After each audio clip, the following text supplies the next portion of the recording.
কারণ এখানে সরকারের ভুল ধারণা যে ট্যাক্স বাড়ালেই বোধহয় ইনকাম বাড়বে, আসলে তা না। ট্যাক্স বাড়ালে অনেক সময় রেজিস্ট্রেশন কম হয়, আলটিমেটলি ইনকাম কম হয়। বরং ট্যাক্স কম থাকলে রেজিস্ট্রেশন সংখ্যা বাড়বে, ইনকাম সরকারের বাড়বে। এই জায়গাটা একটা ভুল অবস্থানে যাচ্ছে। সরকারের প্রত্যাশিত রাজস্ব আরও কমে যাচ্ছে।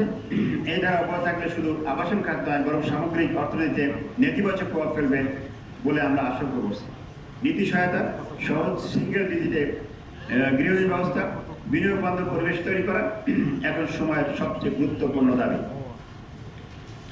উপস্থিত সাংবাদিক বন্ধুরা, আপনারা ইতিমধ্যে অবগত আছেন যে মহান জাতীয় সংসদের বাজেট প্রস্তাব উপস্থাপনের পূর্বে ইহা নেতৃবৃন্দ, জাতীয় রাজস্ব বোর্ডের চেয়ারম্যান, বাংলাদেশ ব্যাংকের মাননীয় গভর্নর, মাননীয় প্রধানমন্ত্রী সহ সরকারের বিভিন্ন দপ্তরে বাজেট সংক্রান্ত দাবি দেওয়া নিয়ে ভিন্ন ভিন্ন বৈঠক আমরা করেছি।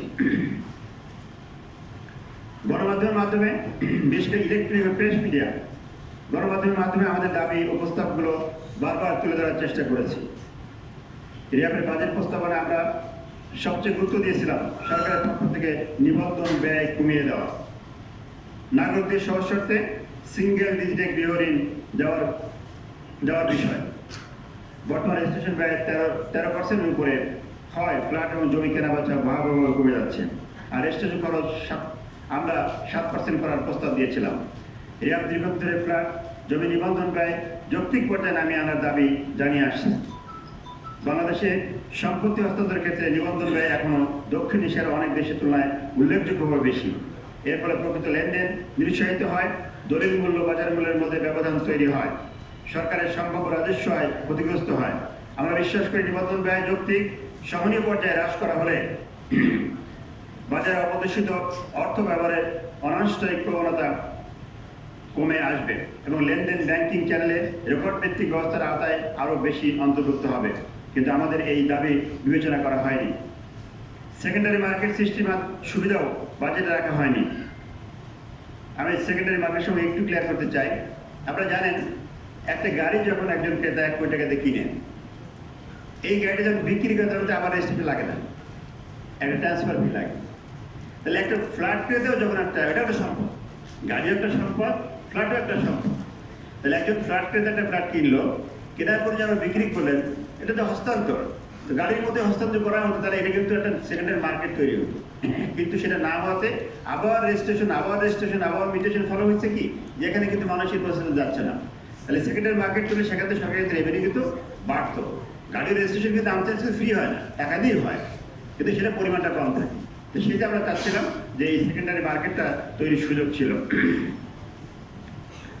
দীর্ঘমেয়াদে আমাদের লক্ষ্য হওয়া উচিত একটা সহজ, স্বচ্ছ, ন্যায়সঙ্গত, বিনিয়োগ বান্ধব, ব্যবসা বান্ধব কর ব্যবস্থা প্রতিষ্ঠা করা, যাতে মানুষ স্বতঃস্ফূর্তভাবে কর প্রদান করে এবং অপ্রত্যাশিত অর্থ সৃষ্টির প্রবণতা ধীরে ধীরে হ্রাস পায়। প্রিয় সাংবাদিকবৃন্দ, আমরা নানাভাবে সরকারি ট্যাক্স দিই। আমাদের মনে হচ্ছে কর্মসংস্থান সৃষ্টিকারী আবাসন খাতকে রাজস্ব আদায়ের মেশিন বানাতে চাচ্ছে বর্তমান প্রশাসন। আপনারা জানেন, আমরা জমির মালিককে যে সাইনিং মানে দেই, সেটার উপর 1% ট্যাক্স দিতে হয়, দিচ্ছি আমরা।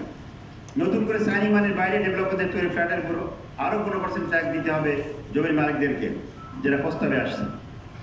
এটা আরও ভয়াবহ সংকট তৈরি করবে ফ্ল্যাটের বাজারে।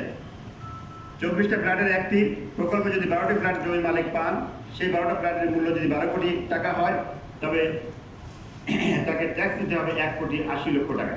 অর্থাৎ তাকে প্রায় দুইটা ফ্ল্যাটের টাকা দিতে হবে ট্যাক্স পাবে।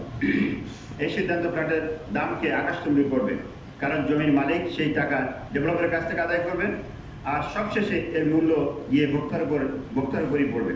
মানে ফ্ল্যাটের দাম আরও বেড়ে যাবে এবং ক্রেতাদের ক্রয় ক্ষমতার বাইরে চলে যাবে। সাংবাদিক বন্ধুরা, নির্মাণ সামগ্রীর উপর নতুন কর শুল্ক আরোপের ফলে নির্মাণ ব্যয় আরও বৃদ্ধি পাওয়ার আশঙ্কা তৈরি হয়েছে।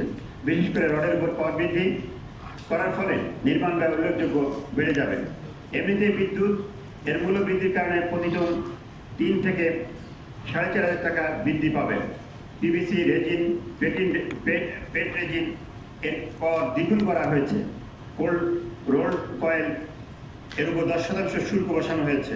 কপার তার এবং কপার টিউবের উপর কর বাড়িয়ে 25% কর আরোপ করার প্রস্তাব করা হয়েছে, অর্থাৎ বিভিন্ন নির্মাণ সামগ্রীর উপর অতিরিক্ত কর বসেছে। আমরা মনে করি এর সরাসরি প্রভাব পড়বে ফ্ল্যাটের মূল্যের উপরে। বিদ্যুতের মূল্য বৃদ্ধির কারণে এমনিতেই অনেক নির্মাণ উপকরণের মূল্য বৃদ্ধি পেয়েছে। প্রত্যক্ষ পরোক্ষভাবে জড়িত 2 কোটি মানুষের আয়ের এই খাতটি যে অবস্থায় রয়েছে সেখান থেকে আরো খারাপের দিকে যাবে। আপনারা জানেন মাত্র কয়েক মাস আগে আমেরিকা ইরানের যে যুদ্ধ, এই যুদ্ধের সময় কিন্তু এমনিতে অনেক দাম বেড়েছে আমাদের। তখন আমরা হিসাব করে দেখেছি আমাদের গড়ে প্রায় নির্মাণ সামগ্রীর মূল্য 31% বেড়েছে। আবার বাজেটে যদি নতুন করে বাড়ানো হয় তাহলে আরো যদি বাড়ে তাহলে আলটিমেটলি যাবে কোথায়? তাহলে আমাদের যে ফ্ল্যাটগুলো তৈরি হবে, আমরা দিন শেষে আমাদের ব্যবসায়ী, আমরা হয়তো সর্বশেষ আমাদের যে সীমা নামতে পারবো যে আমরা লাভ করলাম না, যে লস দিয়ে কেউ সেটা টিকে থাকবে না, তো আলটিমেটলি বন্ধ হয়ে যাবে, নষ্ট হয়ে যাবে। একদিকে ক্রিমের দাম অলরেডি বেড়েছে, আর বাজেটের কারণে আরো যদি বাড়ে তাহলে এটা যে ফ্ল্যাটের যে দাম হবে সেই দাম আসলে আমাদের মধ্যবিত্ত নিম্নবিত্ত যারা আছেন তাদের ক্রয় ক্ষমতার বাইরে চলে যাবে। তো ফলে এই সেক্টরটা আস্তে আস্তে করে আরো খারাপের দিকে যাবে। প্রিয় সাংবাদিক বন্ধুরা, জাতীয় বাজেট 2026-27 পাশ করার আগে real estate and housing association বাংলাদেশের দাবি প্রস্তাব সহ বিবেচনা করার জন্য আপনাদের মাধ্যমে আবারও মাননীয় প্রধানমন্ত্রী, মাননীয় অর্থমন্ত্রী, এনবিআর এর চেয়ারম্যান সহ জাতীয় বাজেট 2026-27-এর সাথে সংশ্লিষ্ট সকলের আন্তরিক সহায়তা কামনা করছি। একই সাথে নতুন করে আরোপিত কর প্রত্যাহার করার জন্য আজকে হাউজের পক্ষ থেকে, রিহাবের পক্ষ থেকে, রিহাব মেম্বারের পক্ষ থেকে জোর দাবি জানাচ্ছি। রিহাব মনে করেন বাংলাদেশ আবাসন শিল্প রক্ষার্থে রিহাবের দাবিসমূহ সম্পৃক্ত করা হলে এই খাত সরকারের রাজস্ব আয়ে ফলপ্রসূ ভূমিকা রাখতে সক্ষম হবে ইনশাআল্লাহ, এবং সরকারের ঘোষিত 6.5 প্রবৃদ্ধি অর্জনের ঝুঁকি মুক্ত হবে এবং প্রবৃদ্ধি আরো বেড়ে যাবে। কারণ নতুন সম্পদ সৃষ্টি প্রবৃদ্ধিকে সরাসরি ধনাত্মক করে। অন্যথায় এই খাতের সাথে যুক্ত সকল ব্যবসায়ীরা মারাত্মক সমস্যার মুখোমুখি হবে। সর্বোপরি দেশ অর্থনৈতিকভাবে ক্ষতিগ্রস্ত হবে। আমরা আশা করি সরকার বিষয়টি অবশ্যই বিবেচনা করবেন। রিয়াদ সবসময় সরকারের সঙ্গে গঠনমূলক অংশীদার হিসাবে কাজ করতে আগ্রহী ছিল, আছে এবং থাকবে। আমরা আবারও বলছি, আমরা সোকল ট্রেড মতো আসলে কোনো দাবি আদায়ের জন্য এই সংগঠন করছি না। আমরা রাষ্ট্রকে হেল্প করতে চাই। আমরা দিন শেষে রাষ্ট্রের মানুষ, আমরা প্যাট্রিয়টিক নেশন, এই দেশকে হেল্প করতে চাই, সাপোর্ট করতে চাই, দেশকে ডেভেলপ করতে চাই। সেদিন আমরা শুধু দাবি করছি না, দেশের স্বার্থে কথা বলছি, দেশের জনগণের স্বার্থে কথা বলছি। পরিশেষে আমরা বিশ্বাস করি আবাসন খাতকে গতিশীল করার মানেই অর্থনীতিকে গতিশীল করা, নতুন কর্মসংস্থান সৃষ্টি করা, বিনিয়োগ বাড়ানো এবং দেশের টেকসই উন্নয়নের ভিত্তিকে আরও শক্তিশালী করা। প্রিয় সাংবাদিক বন্ধুরা, রিয়া বিভিন্ন সংকট কার্যক্রম এবং নীতিগত অবস্থান গণমাধ্যমে তুলে ধরার ক্ষেত্রে আপনারা সবসময় গুরুত্বপূর্ণ ভূমিকা রেখে আসছেন। আমরা আশা করি ভবিষ্যতে আপনারা দেশের স্বার্থে, দেশের জনগণের সাথে, আবাসন সেক্টরের স্বার্থে আপনারা আমাদের সাথে ছিলেন এবং ভবিষ্যতে থাকবেন ইনশাআল্লাহ। আপনাদের পেশাগত সহযোগিতা ও দায়িত্বশীল উপস্থাপনার মাধ্যমে আমাদের অনেক উদ্যোগ জনগণের কাছে সঠিকভাবে পৌঁছেছে, যা আমাদের এগিয়ে চলার অনুপ্রেরণা হিসেবে কাজ করেছে এবং করবে।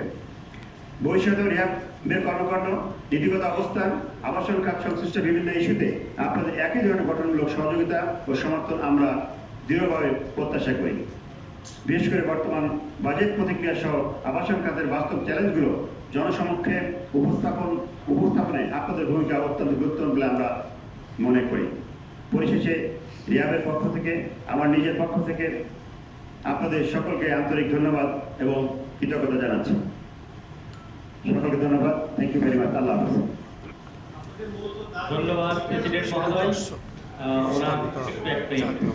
ওনারা বক্তব্য শেষ করেছেন। এবার আমরা যদি আপনাদের কোনো প্রশ্ন থাকে একজন করে প্রশ্ন করবো। প্রেসিডেন্ট মহোদয় অথবা আমি অথবা আমাদের যারা বোর্ডে রয়েছেন তারা আপনাদের